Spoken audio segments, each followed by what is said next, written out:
Watch out, it's a live mic. This is Mark McNease in New York City with my co-host Rick Rose in Shreveport, Louisiana, and you're listening to another edition of Live Mic Weekend. It's another Live Mic Weekend with Mark and Rick. Rick, how are you? Good morning, Mark. I'm fine. How are you? I'm fine. I understand it's really hot there.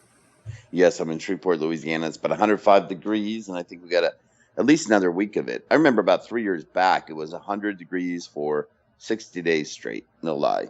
Oh, my God. That's like biblical. Yeah, pretty much so. And like the Bible, I just find myself walking on water or sinking in water or doing something like that at the end of the day. Well, Splish, maybe God's doesn't like Bobby Jindal. But that could be. Well, he certainly didn't give him preference in the debate this week, did he? No, we should hit on that, by the way.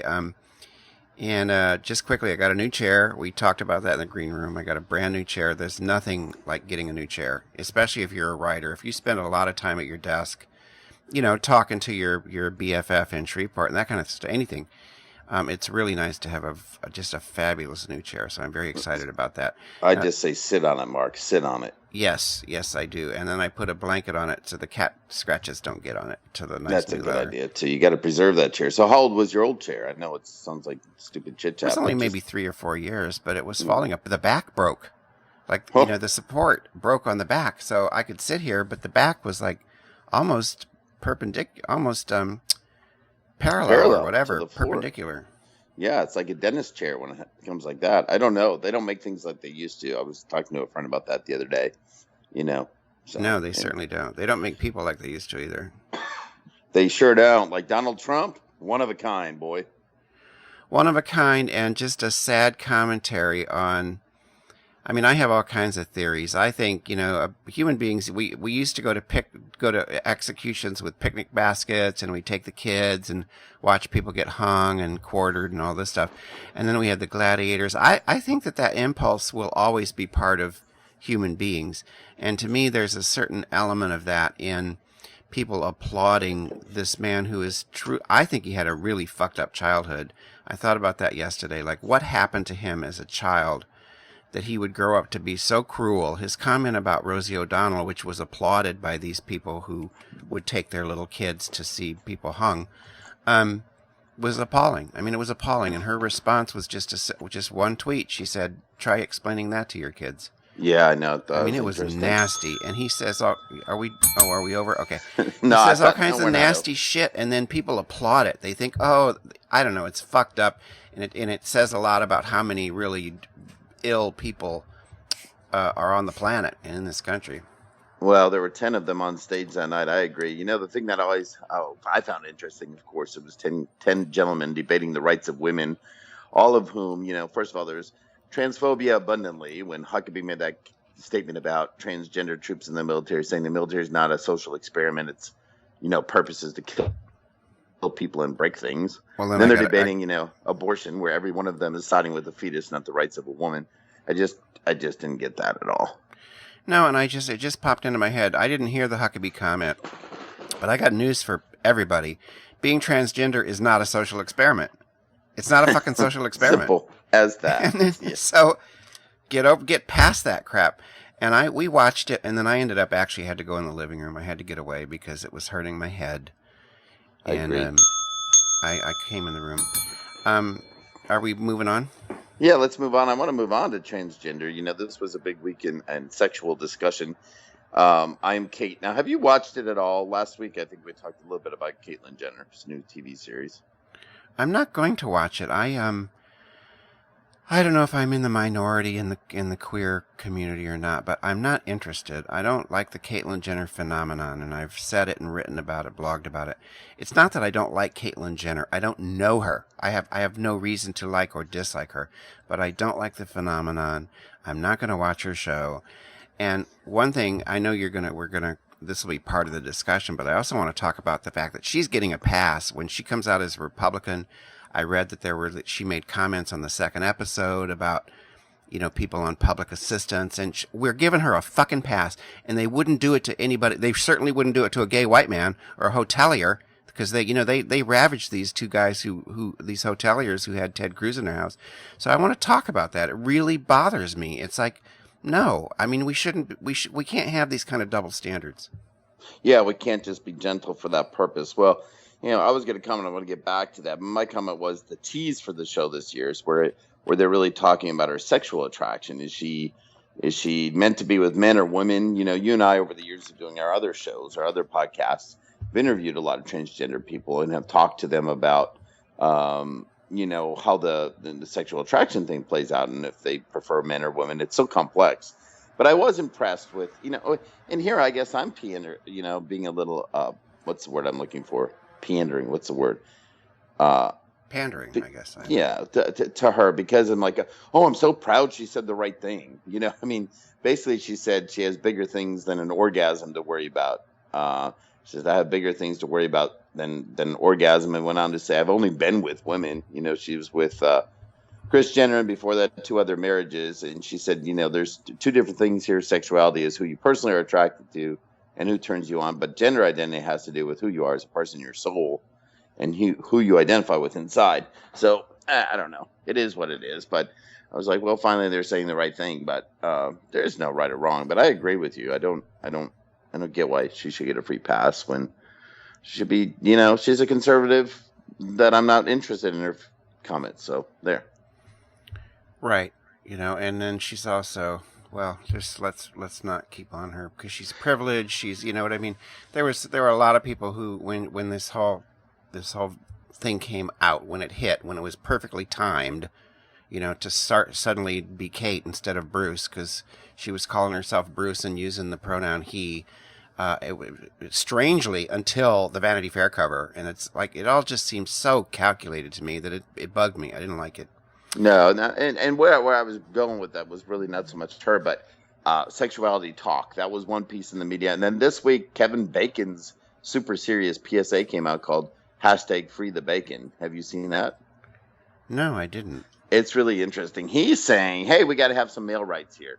If women are allowed to show their breasts and everything in on TV shows and films, it's time we see gratuity among men. And it was a very serious PSA. He said, it's called #FreeTheBacon, and by bacon he means your wiener, your balls, and your butt. Yes, of course, I know. Yes, of course. After all that, it boils down to one thing, and Bacon hits the nail right on the head. He said this is an issue of gender equality. I agree with him. Now, I'm not sure, I didn't read it, so I can't tell if there's an undercurrent of irony or something. You know what I mean? Like if there's a humorous thing there. But I agree with him. It bothers me that you don't see dick in movies, I'm very rarely, and it's like Game of Thrones. I mean, come on, they can't show enough tits and vagina, but no dicks, and I don't think it's right. I agree. And I like our tone. I like that we say what we think. You're up next. What's your subject? Well, I had down here Run Joe Run.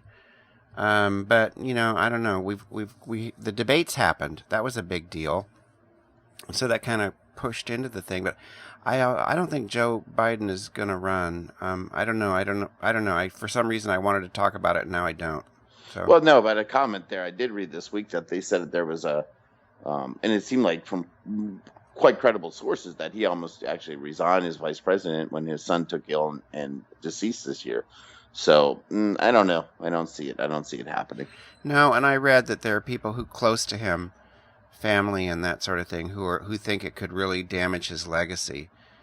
It's like he let's go out on top. Let's not go up against Hillary Clinton or someone else and like lose, and then I don't know. It's just he's probably better, going out at the top of his game and having accomplished everything he did. As a great public servant, for sure. Could be a lesson for Hillary. Could be. So pick another topic. Oh, I see. You forgot your topics. No, I have a topic. Here's mine. You ready? I'll jump in. It's about circumcision. You want to talk? Yeah, well, absolutely. Let's talk about being cut and uncut. Yeah, let's talk about the prepex. Have you ever heard about this thing called the prepex? They're using it in Africa, actually, and it's quite a serious subject. I wanted to pick something out for shock value, and of course, the deeper I dug into the topic, I realized it's all about to be or not to be cut. And I was going to talk about whether I'm circumcised or not, and I thought, who really cares? Who really needs to hear it? The subject really is interesting, though. If you Google search news this week alone, there were like 3 stories that came out yesterday. One in Vancouver, one in Botswana, and one in Denmark, all relating to circumcision.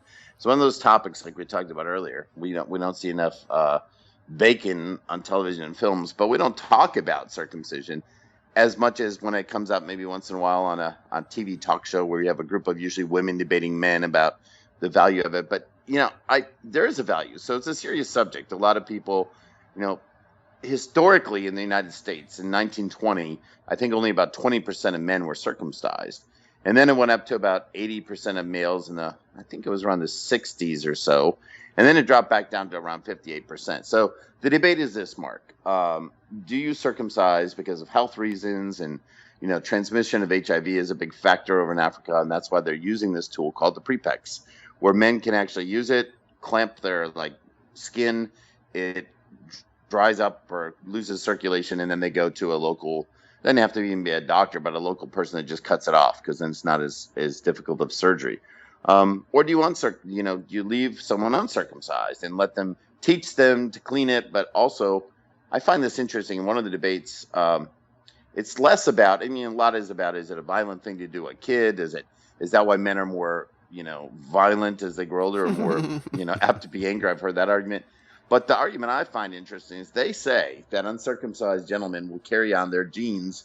There's a stronger propensity to carry some of the genes that the male has when they have offspring than if they were uncircumcised. Well, okay. Are you speechless? No, I'm not speechless. I'm an advocate of not circumcising infants because they have no choice. I don't like it. I think it's been disproved that it's healthier.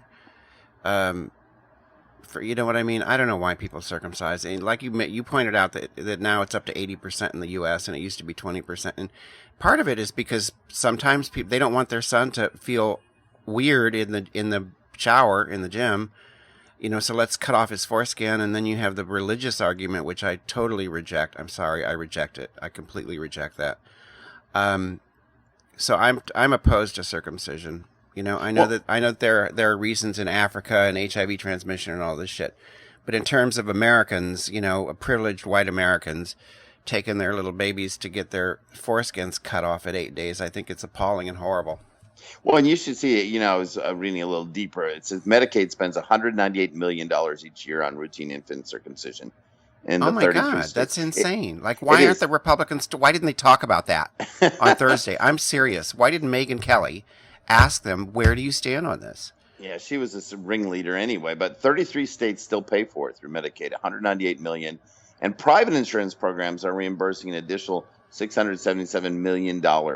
They should stop. There's the AMA, somebody's behind this, like the surgeon, like the circumsurgeons or whoever, whatever you call them. Well, as I say, and it's a topic people don't talk about. The only reason I brought it up was because this week over in Canada, Taylor Swift was at a concert at BC Place Stadium, British Columbia Place Stadium. And I found it interesting because this group of people called the Canadian Foreskin Awareness Project, which are fighting to keep people uncircumcised, they protested there, Mark, because they said, if we can get Taylor Swift to agree with us, we're home free and we'll have some movement to in our voice, because she dates Calvin Harris, who is Scottish, who they believe must be uncircumcised because he's Scottish. So they felt she had a soft spot for uncircumcised people. Is that a pun? No, I'm telling you the truth. He still has his sheepskin. There you go. Okay. Ding, ding, ding, ding. My last topic. And it could be a big one. I don't know. Roland Emmerich, the filmmaker, is coming out with a movie called Stonewall, based on. It's not a documentary. Let's be clear. It's a historical fiction, and it's based on the riots, the Stonewall riots. So I'll just keep it to that, because I could also talk about the fact that Stonewall was actually not the beginning of the gay rights movement, but we have been told otherwise for 50 years, 40 years. It's not going to change. So anyways, so the trailer comes out. It's just a 2-minute trailer. And he wrote a story. I'm a writer. I know how you do these things. And so you have to have a character. You have to have a protagonist. You got to do all that stuff. So he creates a story about a young white kid who gets kicked out of his home from somewhere, and he ends up in New York, and he goes to Stonewall and gets taken in by all the people there, and then I guess he throws a brick. And anyways, I don't know if you know where I'm going, but there was like this uproar over the fact that it's centered on a young white gay man instead of Sylvia Rivera or Marsha P. Johnson and the other trans women of color who were central to the riot, to the uprising, rebellion. It's all these things you want to call it, throwing rocks and all this stuff. So there's a petition to boycott the movie, and there's all these people, queer people and trans folks, just outraged and appalled. And how could and so my first reaction was that is kind of I agreed with them at first because I knew Sylvia Rivera and I knew the story of Stonewall. But then I just watched all this vitriol and all of this boycott, and then I was seeing the word cis from cisgender used pejoratively yet again, and I started to say, I'm not boycotting a movie I've never seen. Just a matter of principle my entire life. I'm not boycotting a movie I haven't seen. I'm not boycotting a book I haven't read. And so they can do their petitions and get all pissed off and outraged. It's a movie. I haven't seen it. I will reserve judgment. I don't know if I will see it, but I'm not buying into this whole, outraged shit. It was really bugging me. Well, no, and I understand why it would bug you. And they're basically already saying, hey, please take your ticket donation and send it to a worthy cause that deals with transgender communities. And I'm with you. I mean, we're not going to argue that. But I think to not give the movie a fair chance or hear it. I mean, the beauty of documentary is they're didactic to begin with. The beauty of good documentary making, for anybody that's studied it, is you show side A and show side B. It's not a documentary. It's a story, is what you're saying. I said that it's not a documentary. I heard you, but I still thought it was the story of, as in told through people that were there. But it's not, huh? Well, then by no means should they be boycotting it. No, it's not a documentary. No, at all. First of all, a lot of those folks are dead, so I don't know how you do a documentary except with people who knew them. No. Yeah. It's like Born on the 4th of July. It's a movie based on. Then I don't get it at all. Stonewall happening. Well, and you're right. I mean, you got you got JFK, you got a lot of stories that were told by the voice of Oliver Stone, for instance, and you just, listen or don't listen. You know what I mean? And you and I have talked, offline many times about how these things can be very delicate, and especially with the transgender community, the whole transgender issue can be, you have to step very lightly because they get pissed. They get pissed. And I'm going to go ahead and say this. I mentioned it a few minutes ago. I use the word cisgender now. Okay, I get it. Just like I have called non-gay people straight all my life, straight people. But I don't call straight people straight as a pejorative. It's not a slur. I'm not uttering it with contempt. And I would just really ask people who use the word cis, don't spit it at me. I was born this way, how many decades have we been saying I was born this way? I'm gay. I was born this way. I was born white. I can't help it.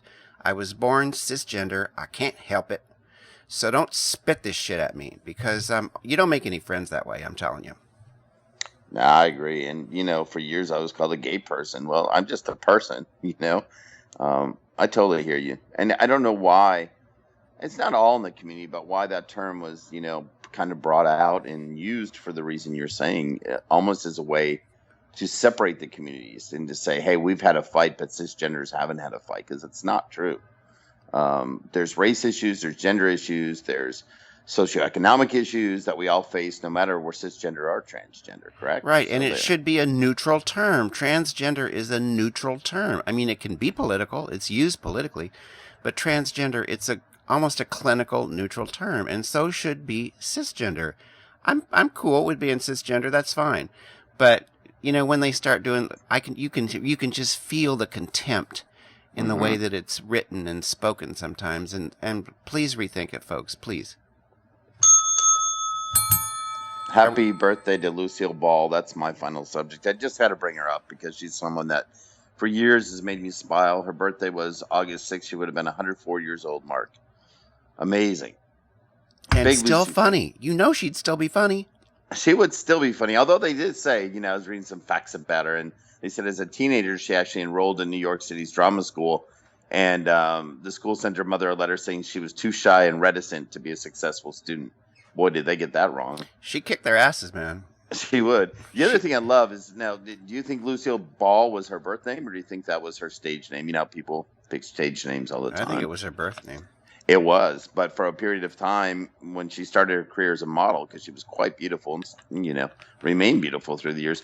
But she used the name Diane Belmont. She picked up the name Belmont. You'll love this. She got the idea while driving by the Belmont racetrack in New York. I know it's something you love, but so she went by the name Diane Belmont. It just didn't resonate, so she went back to her birth name of Lucille Ball. Found it Well, it worked, and she was the head of her time. She insisted on using Desi Arnaz. They wanted her to go with the white husband. Mm-hmm. You know what I mean? She fought and she achieved and she conquered, and she's really an icon.